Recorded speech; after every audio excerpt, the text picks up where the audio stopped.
âge tu avais quand tu es devenu aveugle? 9 ans. Et ensuite, J'entends des choses. tu sais comment ça s'appelle, ça? Un don. Alors, il était une fois une joyeuse bande de mioches dotés de super pouvoirs qui sont tous nés le même jour. Je suis invincible, abruti de fils de pute. Je suis le plus grand de tous les super-héros.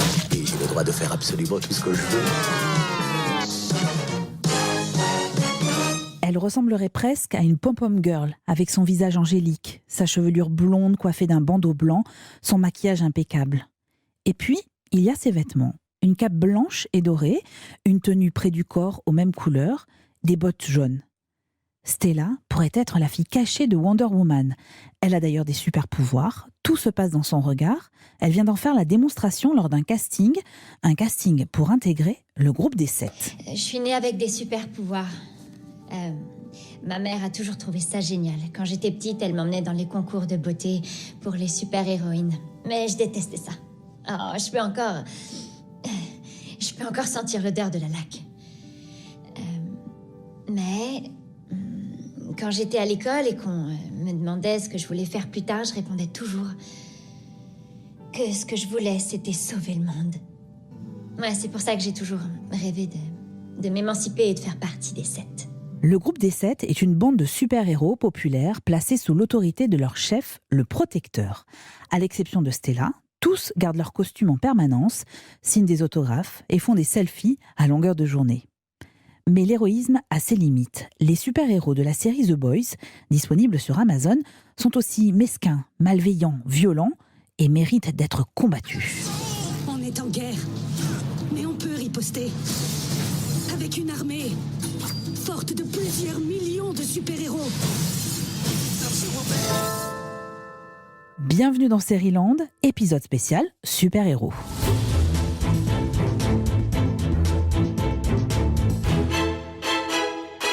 Seriland, c'est le podcast qui vous raconte les séries par celles et ceux qui les aiment et les font. Je m'appelle Eva, je me nourris de séries de tous les genres.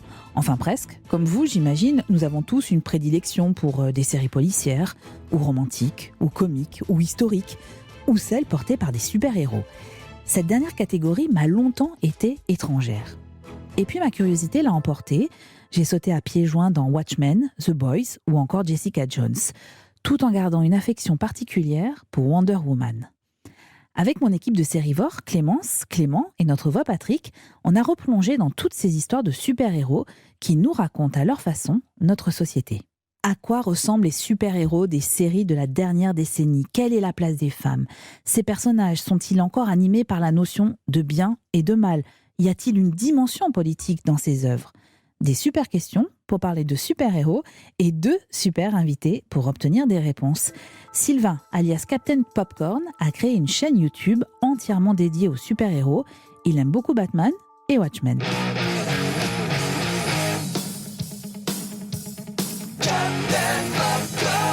Face à lui, Xavier Fournier, journaliste, écrivain, scénariste, conférencier.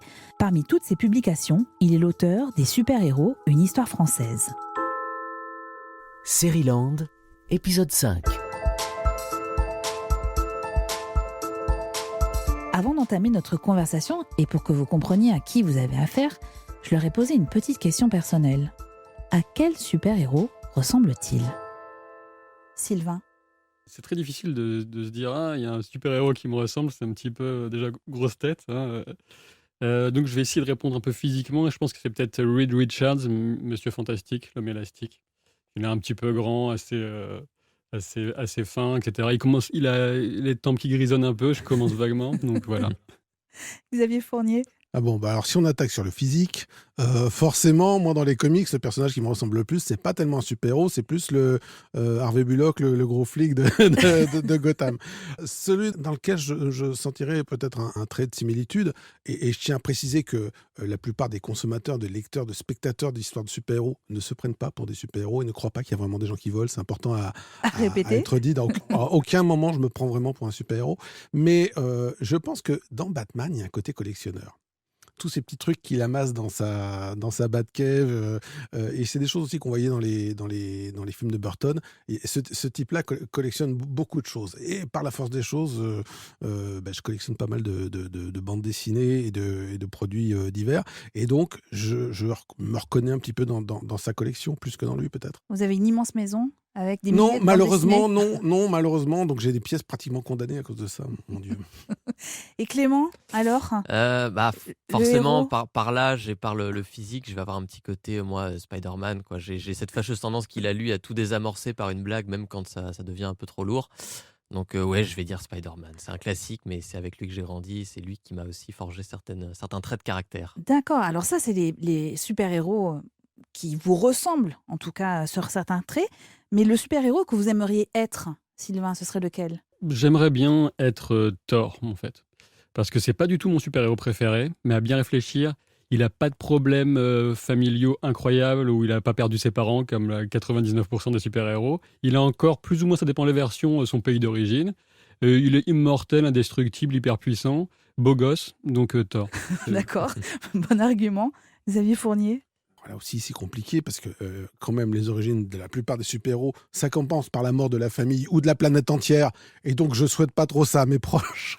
Mais là aussi, dans le dynamisme et la manière de rigoler un petit peu de tout ce qui peut arriver, qui est pas forcément rigolo, je crois que la verve de Spider-Man, moi, ça m'irait bien. Moi. Ah, et Clément, alors, est-ce que c'est Spider-Man aussi ? Non, moi, je vais opter pour Iron Man parce que qui ne rêvera pas d'être un playboy milliardaire avec une armure high-tech C'est l'argent qui vous fait dire ça ? Évidemment. Le plus grand super pouvoir. L'alcool et la paranoïa, c'est pas mal aussi. Moi, ça, faut pas le dire trop fort. Moi, j'aurais voulu être Wonder Woman. Voilà, je trouve que c'est une bonne référence. C'est pas mal. Je suis un peu restée bloquée dans les années 70, je suis désolée. Est-ce que vous trouvez qu'au fond, ils nous ressemblent, ces super-héros ? Est-ce qu'ils nous racontent quelque chose de nous et est-ce qu'ils sont terriblement humains ou pas ? Xavier Fournier ? Oui, absolument. C'est d'ailleurs pour ça qu'ils sont attachants. Il y a des personnes qui parfois font le raccourci entre les super-héros et le surhomme de Nietzsche. Le surhomme de Nietzsche, c'est un type qui est vraiment au-dessus de l'humanité, qui n'est pas vraiment sympa, enfin qui nous surplombe et on est des fourmis par rapport à lui. Et le super-héros, il faudrait vraiment le traduire par, non pas par surhomme, mais par super-homme. C'est un homme magnifié. Il a beaucoup de qualités, beaucoup de talent en plus, mais il a aussi ses défauts, ses névroses. Et c'est en cela qu'il est intéressant, parce que ce n'est pas un jeune premier de la classe qui a tout qui lui sourit. Et quelque part, on se dit, c'est un petit peu le côté de l'argent ne fait pas le bonheur, appliqué au super-pouvoir. Mais effectivement, ça parle beaucoup de nous et de ce qu'on vit à l'heure actuelle. Vous trouvez aussi, Sylvain, que c'est un reflet, sans dire de notre société, on y reviendra peut-être plus tard, mais en tout cas, ils nous ressemblent quelque part. On pourrait se regarder dans le miroir et les voir. Oui, je suis d'accord avec Xavier qui me corrigera peut-être si je dis une bêtise, mais je pense que cet aspect a pas mal été aussi développé sous la plume et les directives de Stan Lee, qui a voulu vraiment inscrire certains super-héros dans le quotidien. Ils étaient un peu moins auparavant, il me semble, de ce que j'en sais en tout cas. Donc effectivement, avec les 4 Fantastiques, Spider-Man, etc., c'était vraiment l'entrée de la vie quotidienne dans les comics. Cela mérite quand même une petite précision. Scénariste et éditeur, Stan Lee est le père des super-héros des comics estampillés Marvel. Spider-Man, Iron Man, Daredevil, mais aussi les 4 Fantastiques, les X-Men, Thor, sont des créations de Stan Lee. Il est décédé en 2018. Sylvain, vous parliez tout à l'heure de l'enfance, justement, en disant que Thor n'avait pas ses problèmes avec ses parents. J'aimerais qu'on ouvre un peu ce chapitre sur l'enfance, parce que même si ma culture, quand même, en matière de super-héros est très limitée, j'ai vite constaté cette récurrence dans le destin des personnages, ce côté un peu... ça coince du côté du papa et de la maman. Écoutez. Octobre 1989, 43 femmes à travers le monde donnèrent naissance à un enfant. Aucune de ces femmes n'était tombée enceinte auparavant. Combien puis-je vous en offrir ? J'ai adopté 6 enfants dotés de capacités extraordinaires. Je vous présente la toute première classe de l'Umbrella Academy. Extrait d'Umbrella Academy, une série Netflix, 2 saisons, 20 épisodes. Alors les enfants évoqués dans cet extrait grandissent donc au sein de l'Umbrella Academy et le groupe va finir par se dissoudre et 17 ans plus tard, 5 d'entre eux se retrouvent à l'enterrement de leur père adoptif et apprennent que l'apocalypse aura lieu dans 8 jours. J'aurais pu prendre des tas d'autres extraits, la mort des parents de Batman, Superman enfant adopté, Watchmen, série à voir sur OCS dont nous allons reparler, qui débute aussi avec la mort violente de parents. On n'est pas psy dans ce studio, mais comment on explique cette relation parent-enfant si compliquée, Sylvain ? Souvent, on se débarrasse de la relation parent-enfant pour inscrire le début, les origines du super-héros dans le drame et expliquer ses motivations. Par exemple, Superman, c'est dit et redit 100 000 fois, c'est un peu une figure christique. Et peut-être que le fait d'être attaché à un nouveau monde, de venir d'un extérieur, souvent les super-héros américains viennent plutôt du ciel, de l'espace, etc., ou d'une influence qui vient d'en haut. Donc il y a cet aspect-là pour Superman. Pour Batman, on est complètement dans le trauma, etc. Et après, quand on avait un peu plus cherché effectivement à inscrire dans le quotidien, dans les relations, on a l'exemple de Spider-Man qui est quand même sa tante May, où on a fait ces relations intergénérationnelles, pas beaucoup d'argent, l'aider, etc. Ça fait partie de ce qu'on disait avant sur le côté très humain aussi des super-héros et aussi se débarrasser de... Bon, s'ils ont des parents, ça va être un peu embêtant au niveau de l'histoire, peut-être que autant mettre ça de côté. Est-ce qu'il y a un problème d'identité aussi, Xavier Fournier ? Non, à mon avis, il y a 2 raisons. La première raison, c'est que ces personnages-là, par leur pouvoir, par leur apparence mythique, ils se rattachent à un fond légendaire. Après, c'est vrai que je rejoins un peu ce qu'on disait à l'instant, c'est qu'il y a aussi une question de dire, gérer les parents, ça va être compliqué. Et surtout, je pense que dans un contexte de récit pour enfants, tel que ça l'était à la fin des années 30 et au début des années 40, ça a changé après, mais à ce moment-là, c'était aussi une manière de tirer un trait sur la sexualité. Du coup, tous ces personnages-là, il n'y a pas d'histoire de mariage. D'ailleurs, Lois et Clark, ils ont mis 60 ou 70 ans à conclure, puisqu'on repousse l'image de la famille formée et on évacue cette problématique-là. D'accord. Parce Clément, ce que je me demandais, moi, Xavier, c'est qu'au fond, est-ce qu'il n'y a pas besoin de passer par ce trauma pour expliquer que ces gens se baladent en costume pour aller combattre le crime ? Il faut quand même être un peu, on va dire, abîmé, quelque part, pour faire ça. Alors, figurez-vous qu'il y a de vrais super-héros. Il y a des gens qui patrouillent vraiment, alors un peu moins maintenant avec les histoires de Vigipirate en France, ça s'est fait un peu à une époque, mais aux États-Unis, il y a quelques centaines de personnages qu'on appelle les real-life super-héros qui patrouillent vraiment dans les rues pour faire de bonnes actions, des choses comme ça. Et j'en avais croisé un une fois lors d'un colloque qui me disait, on me pose souvent cette question. Et sur la question du costume, et il disait, mon père est rabbin et ma mère est infirmière. Et ils ont tous les deux des costumes de fonction, des uniformes de fonction, et on leur pose pas la question. Et il expliquait que quand les gens voient ça dans la rue, les gens savent tout de suite que ça véhicule des bonnes valeurs. Il y avait quel costume Alors, c'était pas quelque chose de délirant, ça ressemblait un petit peu à un costume de ville avec un masque noir. Pour ceux qui connaissent, ça ressemble un petit peu plus au Spirit, un personnage qui est vraiment habillé de manière semi-urbaine, ça se pose assez vite. Mais je trouve que la réponse assez intéressant, c'est-à-dire que finalement beaucoup de fonctions héroïques, beaucoup de fonctions altruistes s'accompagnent par le port d'un uniforme en particulier. Il y a plein de catégories de super-héros, mais il y a quand même un distinguo assez clair. Il y a ceux qui ont reçu un don à la naissance, et puis ceux sur qui ça s'est tombé à un moment donné. Est-ce que ça change la personnalité des super-héros, vous pensez ? Sylvain ? Batman, c'est peut-être c'est pas une catégorie à part à lui tout seul, mais lui, c'est vraiment forgé. C'est pour ça aussi que beaucoup de gens l'admirent, parce que de base, c'est un homme quasiment normal, sauf qu'il est ultra riche, ultra intelligent, ce qui n'est pas forcément donné à tout le monde de base. Mais il a une très bonne génétique, vu la forme physique qu'il atteint.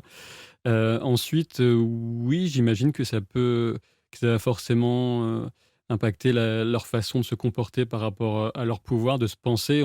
Thor va pas avoir le même rapport aux autres, il va en plus, selon les versions, encore une fois, se voir comme une divinité, un seigneur, un roi, peu importe, alors que d'autres sont beaucoup plus inscrits dans le quotidien, et tout d'un coup, ils accèdent à un univers extraordinaire, donc ça va déterminer quand même pas mal de leur... Oui, il y a un côté un peu intervention divine, élu du peuple, pour certains. Et élus du peuple, je sais pas dans quelle mesure, parce que justement, ils sont pas élus. Ils sont choisis en tout cas parfois. Alors oui, il y a des comic books où ils y vont carrément avec à coup de fourche là-dessus. C'est-à-dire qu'il y a un personnage qui s'appelle le Spectre, c'est un policier qui meurt et c'est Dieu qui le ressuscite et qui lui donne ses pouvoirs de manière. Enfin, il y a une voix céleste, mais on comprend que c'est un peu le Don Camillo des super-héros et donc voilà. Non, il y a quelques récits où ils y vont franco là-dessus, bien sûr. Je voulais qu'on passe à un autre chapitre, qui sont les femmes. Parce que moi, ma culture super-héros, elle a débuté, elle a longtemps été liée à un seul personnage, à une seule héroïne, plus exactement.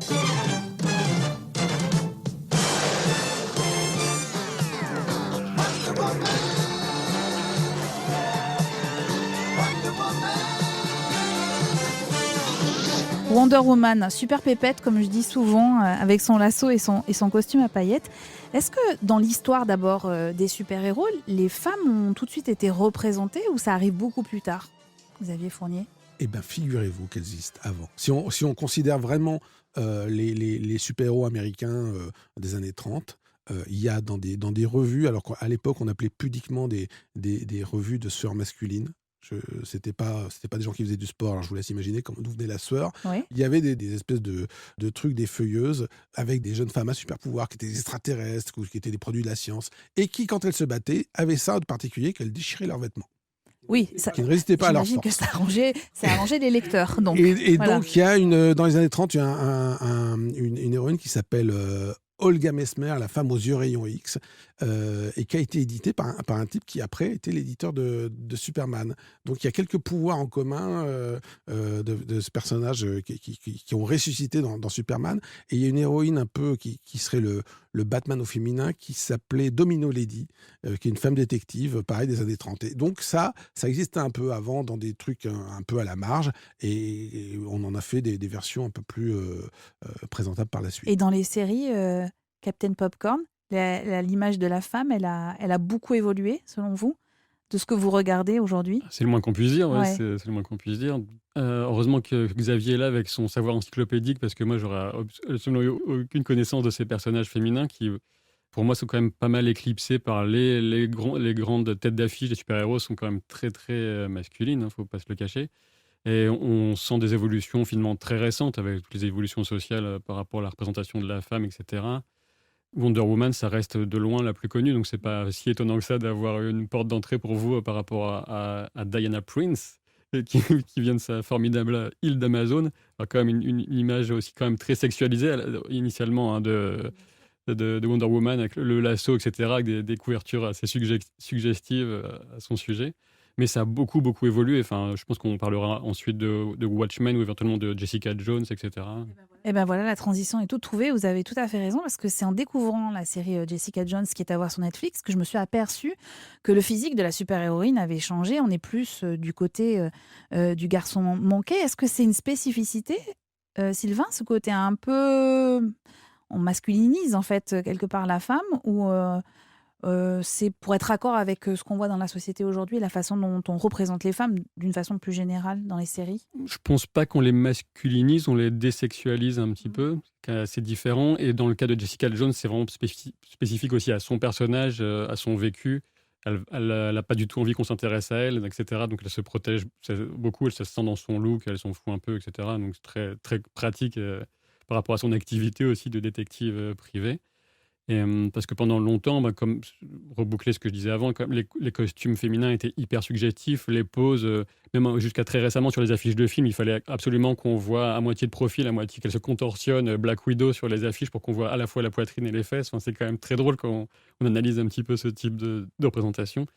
Oui, forcément, avec les évolutions actuelles, avec lesquelles je suis plutôt en accord, je dois dire, dans l'ensemble, ça a tendance à évoluer, et on les met plus en avant uniquement pour leurs attributs. Ça fait un peu de bien quand même. Si je peux me permettre, encore, il y a un paradoxe avec Jessica Jones, donc qui est ce personnage d'ancienne super-héroïne brisée, et qui effectivement est plutôt en blouson couvrant, voilà, qui est une jolie actrice, mais qui est pas trop déshabillée dans la plupart des épisodes. Mais dans cette série-là, c'est aussi une des rares séries de super-héroïnes où il y a des activités sexuelles qui sont pas du tout cachées. Je veux dire, elle a une vie sexuelle qui est assumée, et donc c'est le paradoxe. On est moins objectifié, on est moins en pin-up, mais on le pratique de manière beaucoup plus libérée. Oui, alors avec un détail, moi, qui m'a surprise, c'est je comprends pas pourquoi ils ont fait ça d'ailleurs. Elle boit du whisky, enfin du bourbon en l'occurrence, en grande quantité quand même.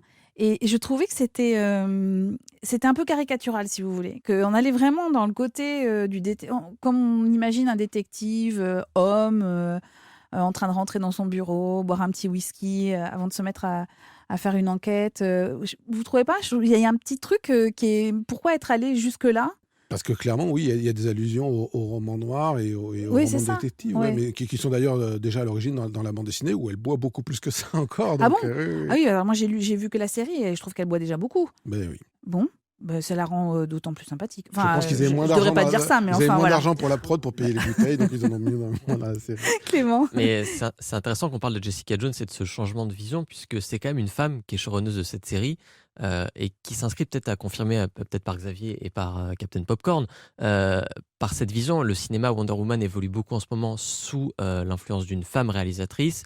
Harley Quinn a beaucoup évolué aussi récemment dans son propre film grâce à des femmes. Est-ce que finalement il y a aussi un mouvement d'écriture, de réécriture de ces personnages, que ce soit au cinéma, à la télé, dans les comics, par des femmes en ce moment ? Par beaucoup de gens, par des femmes et par des hommes aussi un petit peu. Si vous regardez, je trouve que la vague actuelle, qui est encore en cours, qui n'est pas son zénith, je crois qu'elle a commencé il y a une douzaine d'années, et que déjà dans les premiers films Marvel, là on parle vraiment audiovisuel sur grand écran, mais ça s'est ressenti aussi sur les séries. Par exemple, la petite amie, qui avant servait surtout à être kidnappée, elle devient à part entière dans le récit. Souvent, elle joue un rôle qui fait que le héros pourrait pas survivre si elle n'était pas là pour débrancher un truc. Enfin, ça peut paraître anecdotique, mais avant, le seul rôle de la copine du héros, c'était d'être prise en otage. Et donc, c'est venu comme ça, elle est devenue petit à petit essentielle au récit, et il y a un moment où, effectivement, c'est un peu, laisse, je vais le faire et je vais passer devant la caméra. C'est bien, ça évolue au moins. Mais en 1997, figurez-vous, il y avait une autre héroïne qui débarquait sur nos écrans, Buffy. Son boulot, c'était se battre contre des vampires. Et Clémence Olivier, elle a choisi de vous raconter à quel point cette série était avant-gardiste et féministe. Mais vous, là, vous aimez bien vous vanter de tout savoir sur les séries. Alors écoutez bien ce qui va suivre.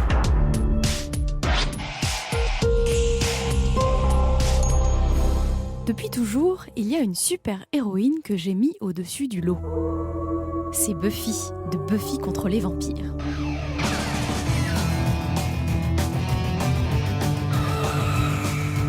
Buffy, c'est une Américaine a priori ordinaire. Une jolie blonde qui vient d'arriver au lycée. Dans un film d'horreur, c'est sûr, c'est elle qui se serait fait tuer en premier.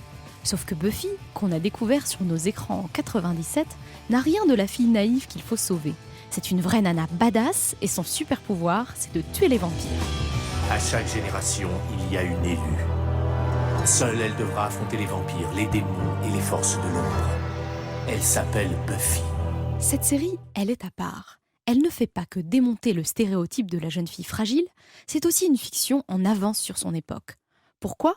Car elle est féministe et, je risque de spoiler un peu en vous disant ça, mais c'est aussi la première série pour ados à mettre en scène une histoire d'amour sérieuse entre deux femmes, deux sorcières, Willow et Tara. Buffy, je te présente Tara. Salut. Tara faisait partie de mon groupe de magie. À l'époque, mettre en scène un couple de femmes dans une série de network, c'est osé. Pour rappel, à la fin des années 90, le mariage gay n'est encore légal nulle part et les couples lesbiens se font encore assez rares sur le petit écran. Il y a bien le couple formé par Carol et Suzanne dans Friends, mais les personnages sont secondaires. Et l'épisode dans lequel elles échangent un baiser a été censuré dans plusieurs États américains. Alors, quand Joss Whedon, le créateur de Buffy, annonce au producteur qu'il veut mettre en scène une relation entre deux femmes, ces derniers sont réticents. Ils freinent des cas de fer. Whedon pourtant ne lâche rien. Il est patient. Et il attend d'avoir une base de fans solide pour faire plier la chaîne américaine The WB. Ce sera en 99, lors de la 4e saison, les Américains découvrent alors l'histoire d'amour entre Willow, la meilleure amie de Buffy, et Tara, la sorcière timide. Tu me cherchais hier soir ? Oui, c'était pour pouvoir faire de la magie.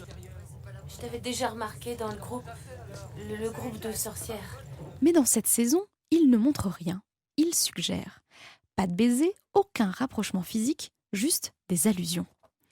Et puis, Whedon va plus loin. Il offre un baiser aux deux protagonistes dans la saison 5 et une scène de sexe à Willow dans la saison 7. On est alors en 2002, la série The L World, qui décrit la vie et les amours d'un groupe de femmes lesbiennes et bi, arrivera sur nos écrans peu de temps après. Mais c'est dans la façon dont il représente la relation entre les deux femmes que Joss Whedon est le plus transgressif. Comment ? En présentant la relation homosexuelle comme une relation tout ce qu'il y a de plus normal et même banal. Elle naît d'une amitié, puis se transforme en relation plus profonde, basée sur le respect mutuel, sur la confiance. Autre fait notable, le créateur choisit de se placer du point de vue de Tara et Willow pour représenter leur relation. C'est le point de vue de femme. Ce n'est pas voyeuriste, encore moins pornographique, c'est pourtant trop souvent le cas quand on montre une relation entre deux femmes à l'écran. Joss Whedon insiste sur ce point dans la saison 4. Dans un épisode, il donne à voir la relation entre Tara et Willow du point de vue d'Alex, l'un des membres du groupe d'amis de Buffy. Et l'on voit que la relation est totalement fantasmée. Les deux femmes sont habillées de façon super sexy et prennent des poses lascives, s'embrassent comme dans un film porno. Si tu veux, tu peux venir avec nous. L'ouverture d'esprit, l'esprit transgressif de Buffy contre les vampires, c'est sûrement ce qui explique le succès de la série auprès des ados. Ils ont été nombreux à l'époque à se reconnaître dans les personnages, et c'est encore vrai aujourd'hui. Maintenant que vous avez envie de regarder cette série, on va quand même vous dire où vous pouvez la trouver. Buffy contre les vampires, c'est une série en 7 saisons, 144 épisodes. Elle est disponible sur Amazon Prime Video.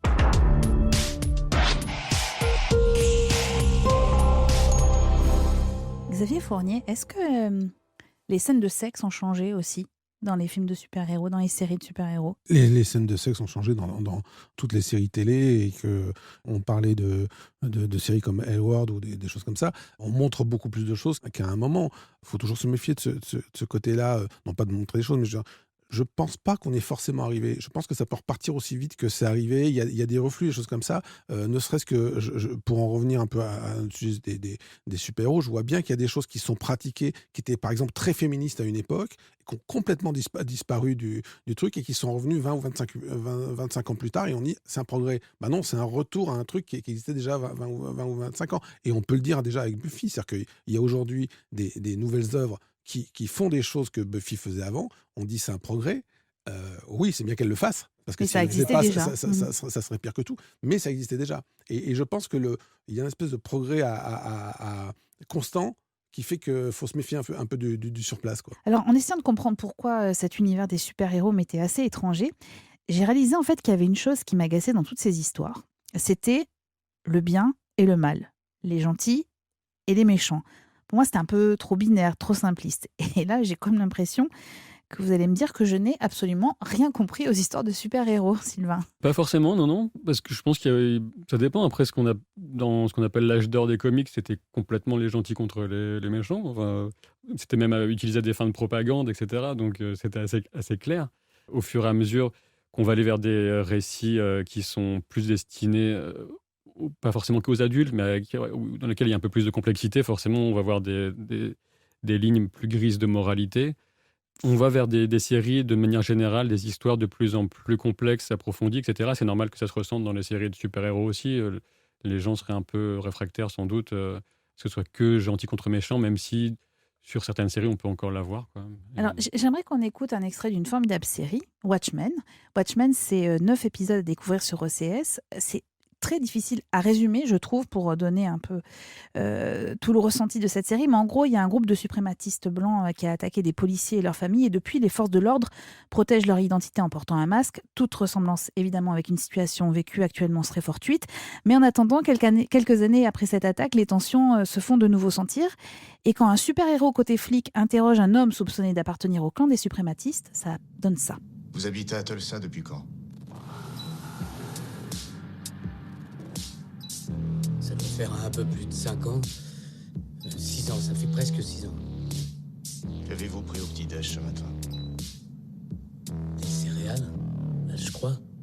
Si jamais je déféquais sur le drapeau américain, qu'est-ce que vous croyez que ça vous ferait ? Déféquer ? Chier. Si jamais je chiais sur le drapeau américain, qu'est-ce que vous croyez que ça vous ferait ? Je serais perplexe. Êtes-vous membre de l'organisation des suprémacistes blancs connus sous le nom de 7e de cavalerie, ou fréquentez-vous des membres de cette organisation ? Non. Croyez-vous que les attaques transdimensionnelles sont des canulars orchestrés par le gouvernement des États-Unis ? J'en sais rien, c'est possible.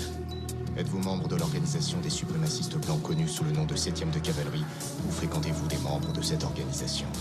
Vous l'avez déjà demandé. Est-ce que tous les Américains devraient payer des impôts ? Oui. Êtes-vous membre de l'organisation des suprémacistes blancs? Xavier Fournier, est-ce qu'il y a une dimension politique dans les séries de super-héros ? Ben oui, un peu. Après ça, qu'est-ce que ben non, je vois pas de quoi vous voulez parler. Voilà, je me demandais, est-ce qu'on va aller dans la version contraire de ce qu'on vient d'entendre ? Oui, bien sûr, mais il y a de toute façon un contenu politique dans le super-héros à la base. C'est-à-dire que Batman n'existerait pas si on partait du principe que les forces de police de Gotham font leur travail. Et qu'on vit dans un monde idéal. Superman n'aurait pas besoin de défendre la veuve et l'orphelin si le système défendait la veuve et l'orphelin. Donc on a ça à la base dans les comics, et on se rend bien compte à travers différentes séries, où là, par contre, je ne suis pas tout à fait d'accord avec vous, parce que je trouve que, justement, il y a un aller-retour entre le bien et le mal. La série Gotham, par exemple, on voit des personnages basculer d'un état à un autre. On voit bien, par exemple, à travers différentes séries, que Batman et Catwoman, il y a quelque chose qui transcende un peu les questions de bien et de mal, et c'est pas simplement parce que Batman la trouve jolie. Il y a beaucoup de choses comme ça, et ce qui change avec les super-héros et les comics, donc la bande dessinée américaine, c'est qu'elle a gardé vraiment une logique de périodique. Là où en Europe, on est assez vite parti sur des albums. Et les albums, il faut du temps pour les faire. Donc il faut une certaine distance. Sans doute qu'il faut la même chose aussi avec les séries télé. Ça a plein de qualités, mais ça a aussi plein de défauts en termes de réactivité. Les comics ont gardé depuis le début le réflexe, s'il se passe quelque chose dans la réalité, on en tient compte. C'est-à-dire que si à Pearl Harbor, 2-3 mois plus tard, il y a des comics qui commencent à sortir avec les super-héros qui vont venger Pearl Harbor. Si y a le 11 septembre, on a un épisode de Spider-Man 2 mois et demi plus tard, avec Spider-Man dans les ruines du 11 septembre. Si vous avez le Watergate, le scandale autour du président Nixon, vous avez un épisode de Captain America qui finit dans la Maison-Blanche avec le suicide du président. Il n'y a pas d'équivalent en Europe, parce que nous, on a plutôt le dessin de presse, on a plutôt les gens qui font des caricatures politiques, mais les quelques albums de BD politiques sont vraiment l'exception qui confirme la règle.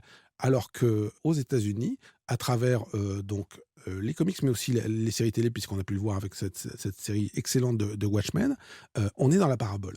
Et justement, vous citiez beaucoup d'exemples historiques. Qu'est-ce que disent les super-héros aujourd'hui de notre société? Dans quoi est-ce qu'ils s'investissent? Quel message ils portent?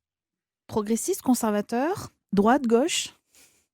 Alors, d'abord... Vous avez vu, j'aime bien les trucs binaires, hein, bien, mal, tout ça. Moi, c'est droite ou gauche, ou voilà, c'est en deux temps. Ok. Je vous juge pas. Non, le truc, c'est que, et je pense que dans ce podcast, vous allez souvent avoir l'occasion de revenir sur un truc comme ça, c'est que fondamentalement, ces œuvres-là sont des miroirs. Tout dépend, avec une parabole, si on s'arrête au premier degré ou au second degré. Et effectivement, moi, je cite souvent cet exemple-là, mais vous pouvez me dire que une histoire de lièvre et de tortue qui font la course, c'est n'importe quoi. Et en plus, imaginez qu'ils se parlent, c'est vraiment n'importe quoi à La Fontaine. Mais ça veut dire que vous avez loupé le second degré derrière. Et il est clair que, regardez Watchmen, c'est-à-dire que effectivement, c'est sorti fin 2019, il y avait déjà eu un historique de tensions racistes et raciales. Et là, ils sont au rendez-vous de l'histoire, parce que l'actualité américaine a rattrapé ce truc-là. Cette série-là s'était bâtie sur un pronostic, et finalement, elle ne s'est pas trompée. Donc voilà, si quelqu'un doute de la pertinence de ce genre d'œuvre, il faut aller voir quelque chose comme Watchmen. Capitaine Popcorn, est-ce que c'est ça qui vous plaît aussi dans les séries de super-héros, à savoir qu'elles nous racontent aussi notre société et qu'elles nous donnent un point de vue? C'est un aspect qui va généralement beaucoup retenir mon attention, beaucoup me plaire. C'est pas du tout le cas de toutes les séries, ceci dit, hein. Là, on parle de Watchmen qui fait c'était pas une exception, mais disons qu'aller aussi loin dans le message politique, mais ça s'y prêtait parfaitement, étant donné qu'elle s'appuie sur un des, sinon le comic book le plus influent, le respecté, etc. Watchmen, qui était très politique dans son propos déjà. C'était normal qu'elle parte complètement dans ce sens. C'est pour ça qu'elle m'a passionné, que j'en ai beaucoup parlé sur ma chaîne. J'ai fait de l'épisode par épisode, ce que je fais assez rarement, finalement. Mais ensuite, sur du Arrow, par exemple, le message politique, il va être quand même super limité. Donc, encore une fois, on ne peut pas faire de généralité sur les séries de super-héros en général. Il y a quand même beaucoup de moi, j'avoue que ça m'amuse assez d'essayer de décrypter un peu, justement, s'il y a des messages politiques dans ces séries. Et j'aime beaucoup la série The Boys sur Amazon Prime Video, dont la 2e saison vient de débuter. Le chef des super-héros qui s'appelle Le Protecteur. Quand je le regarde, je ne peux pas m'empêcher de penser à Donald Trump. Est-ce que j'ai tort? Est-ce que je délire? Est-ce que je surinterprète pas un personnage avec sa chevelure blonde, Xavier Fournier? Alors, il se trouve que The Boys est une œuvre qui prédate de longtemps l'arrivée de Trump au pouvoir, mais il y a finalement pas mal d'œuvres de comics qui dressent le portrait d'un personnage un peu à la tête des États-Unis, un peu blond vénitien, un peu voilà, qui est un peu populiste, et fondamentalement, ils ont inventé un personnage, et finalement la réalité souvent les a rattrapés, voire les a dépassés. Mais on en revient à ce que je disais au tout début, les super-héros sont aussi une critique du pouvoir. On pourrait dire que ça flatte dans le sens du poil et qu'on dit ouais, les super pouvoirs sont cool, mais non, c'est très critique. Et par la force des choses, qu'est-ce qu'il y a qui représente plus le pouvoir que quelqu'un qui utilise sa puissance pour jouer un petit peu avec les foules et faire passer une forme de tyrannie comme ça. Voilà, ils sont inspirés des classiques, et les classiques, là aussi, de manière cyclique, se reproduisent. Eh bien, merci beaucoup à tous les deux. Impossible de conclure Serial sans une dernière préconisation. Clément, il nous l'a déjà dit, mais il adore Batman, mais pas seulement.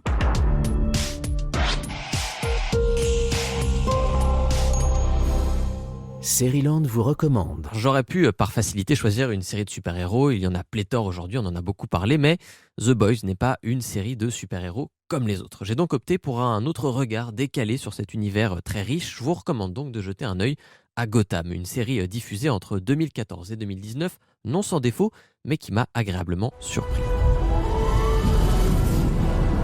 Gotham, c'est la ville de Batman, métropole sombre, rongée par les inégalités, où les milliardaires côtoient la pire engeance, où chaque jour apporte son lot de crimes sordides et où la police, débordée, est donc secondée par le Chevalier Noir. Sauf que à Gotham n'est pas une série sur Batman, tout simplement car ici, Bruce Wayne est encore un adolescent. L'histoire débute par le meurtre célèbre de ses parents. Le collier! Ça va aller.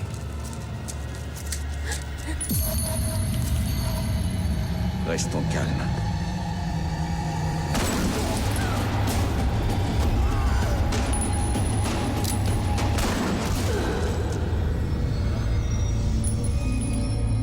Orphelin, le garçon grandit donc sous l'aile du majordome de la famille Alfred Pennyworth jusqu'à faire usage des milliards de son héritage pour se construire un arsenal high-tech et devenir Batman, le protecteur de Gotham. Tous les films sur le Chevalier Noir zappent en quelques minutes cette transition, mais c'est justement l'idée originale de la série. Elle suit l'adolescence de Bruce Wayne, obsédé par le meurtre de ses parents. Sauf que, là encore, autre originalité, Bruce Wayne n'est même pas le personnage principal. Le héros, pas toujours super, c'est James Gordon dans les comics. C'est un intègre commissaire de police, le plus fidèle allié de Batman. Mais dans Gotham, il n'est qu'un inspecteur débutant et tête brûlée. À quoi tu joues? On aurait pu l'abattre. Oui, mais c'est bon, il est calmé là. T'aurais pu y rester. T'es malade ou quoi? C'est une erreur de débutant. Il fallait l'abattre. Au moindre coup de feu, tous les autres auraient fait pareil, ça aurait été un véritable carnage. Quand quelqu'un vole l'arme d'un flic, tu le descends. C'est la base. En fait, Gotham, c'est donc une série policière, comme il y en a tant d'autres. C'est le format classique, un épisode, une enquête avec plusieurs fils rouges. Le format du Mentaliste, par exemple, et ce n'est pas un hasard, le showrunner elle-même, c'est Bruno Heller. Un format étonnant pour le genre super-héroïque, mais qui marche très bien à mon sens parce qu'il colle à l'univers de Batman, qui, rappelons-le, est quand même un détective. Et ça marche d'autant plus que la galerie de méchants est fantastique. Le Sphinx, le Joker, Catwoman, le Chapelier Fou, ils sont tous là, aspirants criminels, tous plus fous les uns que les autres, avec en chef d'orchestre le Pingouin, incarné par mon chouchou, Robin Lord Taylor. Sérieusement, c'est pour ça qu'on est ici. Un peu de colle, un coup de peinture et Momo sera comme neuve. Non, ce n'est pas pour ça que vous êtes ici. Le gang du Masque Rouge a défié mon autorité. Je souhaite faire un exemple avec eux. Alors vous allez les retrouver. Et vous me rapporterez la tête de leur chef sur une pique avant les festivités. Qu'est-ce que vous attendez? Retrouvez-les-moi! Et à l'image de The Boys, ce que j'ai particulièrement aimé dans Gotham, c'est son casting de gueule pêle-mêle. On croise une Jada Pinkett Smith qui en fait des caisses absolument géniales, Michael Chiklis, le massif Vic Mackey de The Shield, ou encore Donald Logue, alias Harvey Bullock, l'inspecteur corrompu mais terriblement attachant. Ce sont ces gueules récurrentes qui donnent petit à petit de l'épaisseur à Gotham, qui la font sortir de son format 24 épisodes très classique des chaînes américaines. Pour les connaisseurs, la série devient alors une sorte de qui-est assez réjouissant, et pour les autres, c'est une visite guidée de l'univers de Batman, un peu foutraque, mais pleine d'amour. Gotham, c'est 5 saisons de 22 épisodes à voir sur Netflix. C'était Clément Le Saffre, agent conseil de Seriland. Merci infiniment, Captain Popcorn et Xavier Fournier. Vous m'avez réconcilié avec les super-héros. À vous qui nous écoutez, je vous recommande la chaîne de Captain Popcorn sur YouTube et les livres de Xavier Fournier, dont Super-héros, une histoire française. Et comme chaque semaine, le mot de la fin revient à un de nos héros de série, en l'occurrence Michael Scofield dans Prison Break. On prend tous un jour un sens interdit.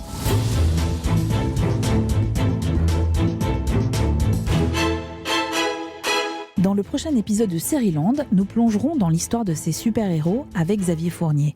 Vous découvrirez notamment que le premier super-héros de tous les temps existait déjà au 19e siècle.